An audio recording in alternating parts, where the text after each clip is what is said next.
Welcome to the Lost Meadow Gallery Roundchair Interviews. Today we are delighted to be welcoming the well-known Cornish artist Jo March, whose work is both fantastical and joyous and speaks to all who love her paintings of the Cornish landscape and people.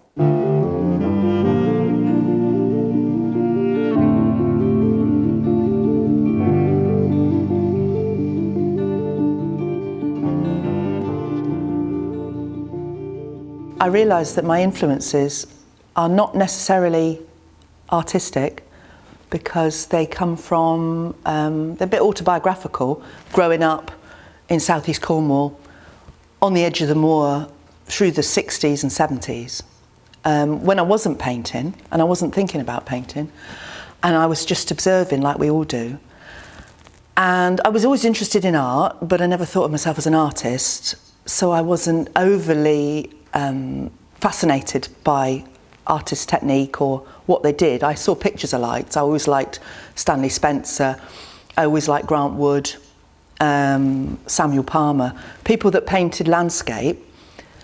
But I also liked portraits. I was interested in historical portraits. I was always into history, primarily. So going to an exhibition of portraits when I was a bit older, that would be fascinating to me in itself.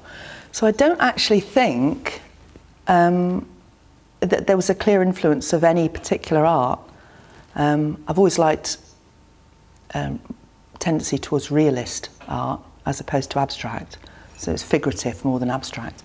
But I think also it's just people and rural life and reading.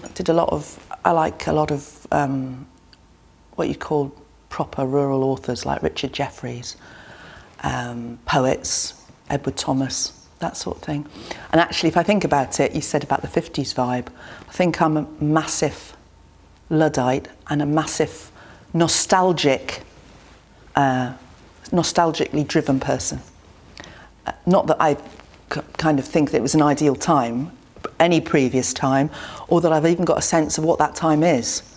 But it's something to do with memory and it's something to do with atmospherics, and it's about former times in my head when I'm painting. It's not about now. At the time when I first started painting, it was on a whim. I'd graduated in history and I thought, what am I going to do? And I said, I'm going home to be an artist.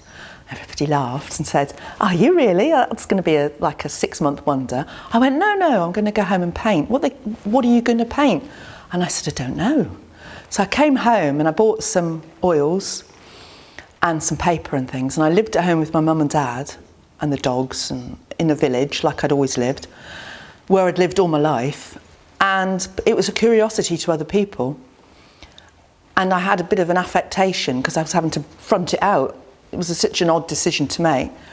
And art school had never been an option anyway.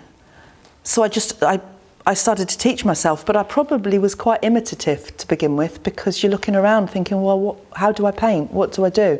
And it took time for a style to develop. And it was like an undertow because on the surface I was doing lots of really funny commissions for people because people would say, oh, Jo, you're painting then. Can you paint my dog? And I go, yeah, I can do that. How much? I say 20 quid, justifying what I was doing.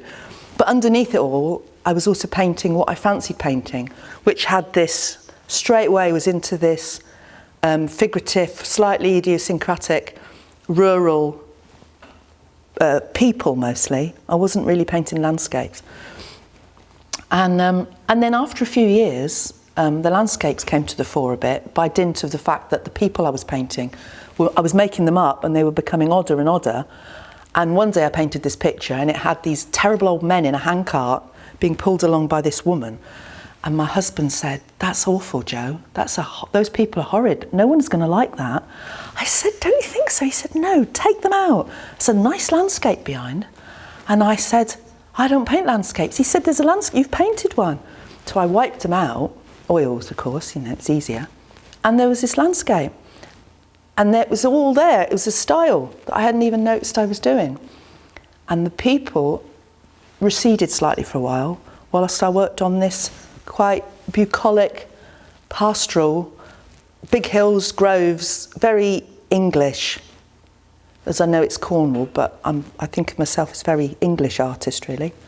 And I discovered I had a style. So it was accidental, and I think it's by dint of not having gone to art school and not having anybody said, well, Joe, you know, you're a contemporary artist, you need to be thinking about...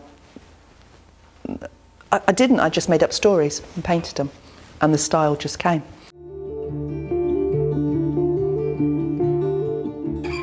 I tell you what happens is, I think it happens to everybody that paints over a long period of time, you develop motifs that recur. And initially I noticed I was repetitive, and I thought, oh, is this going to be a problem? I keep painting these certain figures, certain archetypal figures, and the landscape and the house is always very similar now in the paintings. And it bothered me for about 5 minutes. I thought, oh God, I'm becoming... Is it lack of imagination or something? Then I realised, no, actually what happens is it distills down into things that really count. And if you're content to be an artist that's telling their own story, and if you're content that your motifs are actually very honest and they are actually now coming out of you without really thinking about it, and you're not trying to do anything, then you realise your style has really moved on, and it makes you feel really satisfied. But it takes ages before you realise that's a good thing.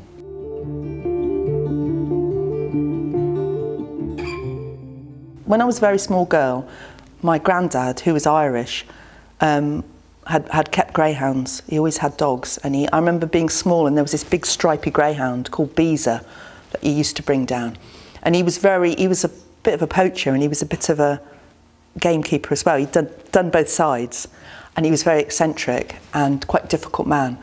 And I remember he had these big lanky dogs that he used to dispatch himself when they got old, which was shocking to his daughter, who was my mother, obviously.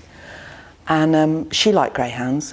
We never had any all through my life until I got home from university, and somebody offered me a dog that had been racing. And I'd had 2 lurchers, and they said, do you want another dog? And I said, well, I don't know. They said, she's called Lucky. And he turned up with this white greyhound. She was terrified of everything, beautiful. And I looked at her and I started painting because I was drawn to this thing. And also she had a kind of, there's something in them, something very old about long-legged hounds and about their place all through history in the countryside. And also they've fallen from, their status has fallen. And I think that's really sad, and it's interesting because they're beautiful and gentle, and I've had loads now, all ex-racers. And racing is such a horrid, debased sport really. Now, so much money and there's so little love in it for a lot of the dogs. And yet they're grand, they're like aristocratic dogs. And they're ending up in, I'm sorry, I shouldn't rant. They're ending up in China, you know, in food markets. It makes me furious, absolutely furious. And you think these are the dogs that a peasant couldn't own in the Middle Ages, and they've been sold for quids by unspeakable people to other unspeakable people.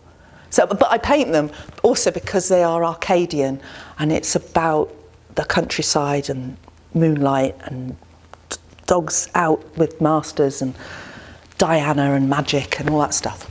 So everything about greyhounds is beautiful to me, apart from their fate.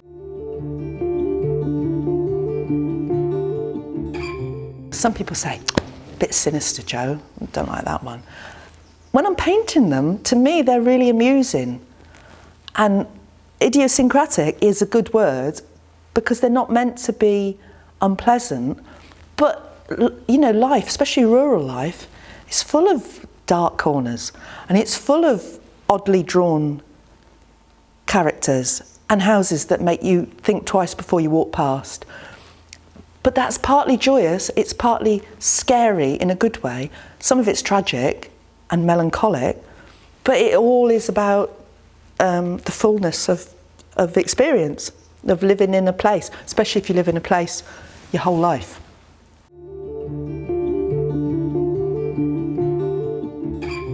my mum was the village nurse, and so she was involved in everything, and she was a massive, big-hearted tyrant, really.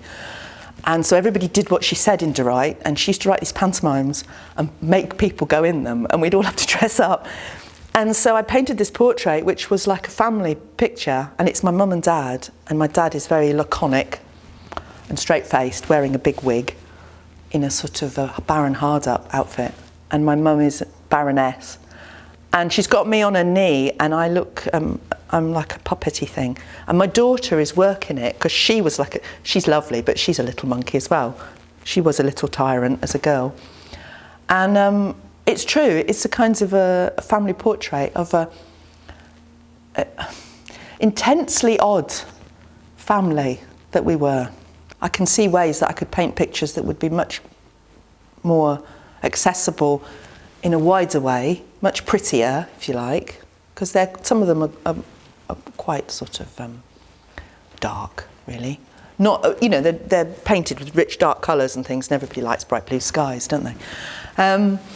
But I had quite an eccentric home life, and I was quite a funny little girl when I was small, and didn't really get on with other children very well. So I think the paintings, it's a stream, isn't it? It comes out of you. And now it's fine, I get on with everybody, and I'm perfectly happy, functioning, not even slightly dysfunctional person, I think. And I'm really grateful for all of that eccentricity. At the time, when you're small and you come from quite a strange, that's odd, when your mum's quite eccentric and your dad's a little bit eccentric as well, and all of your relatives seem to be, when you're a kid you just want to be like everybody else, don't you? You want to live in a bungalow and wear mini skirts and things, and you don't want to wear long plastic dresses and Tutankhamun pendants and have vote Labour Free Ireland badges on you when you go to school. You don't want to be that kid. You want to like Donny Osmond, don't you? Not the Wolfe Tones. So that sort of thing. When you're small, you're not comfortable. Now I rejoice in all that. I'm really grateful for all those unusual influences that started from the year dot, and I'm grateful to my mum for fostering some kinds of love of literature and outsider stuff. She was central to the village, but she was a pure outsider in her attitudes.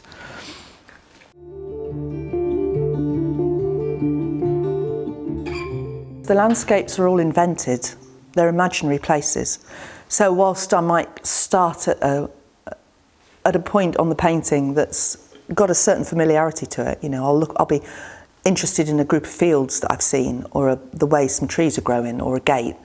The painting grows organically, totally from my head, and they're a bit like walks, you know, you start somewhere and you carry on. So, sorry, I'm fidgeting. So when I paint the landscapes, although they're Cornish in inspiration, I actually think they're more generally British, English, whatever. I don't actually think of them as being purely Cornish. We've got to have hills in them, which could place them in other places as well.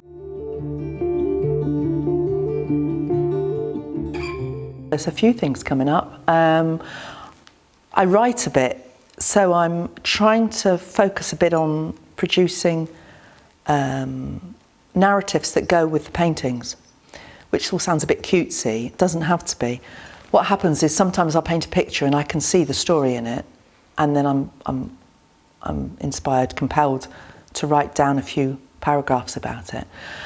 And I've got an exhibition in Suffolk next year at Imagine Gallery, and we've already spoken briefly that I'm going to produce either one piece of extended writing with pictures that illustrate that, or it could be a series of paintings and brief pieces that go with each one, and produce a book with it. So the next plan really is to try and actually turn the paint into written words as well, and combine the two. Other things, I've got all sorts going on, really. That's what's preoccupying me, because it's a challenge to actually write. But since so much of the stuff that I paint springs from things I've read, Walter de la Mare, people like that paint with words, it seems to me to be inevitable that I'm going to start writing. That's the other thing about growing, a little more mature, is you think, oh, I've really got to start packing this in, getting it going. You never know if your hand might drop off or your eyeballs invert or whatever. What are you going to do? You've got to get all this stuff done. And I still feel exactly like I did when I was 25 when I started, except I know what I'm doing now. And I'm worried now that I won't get everything done in the next 40 years, God willing.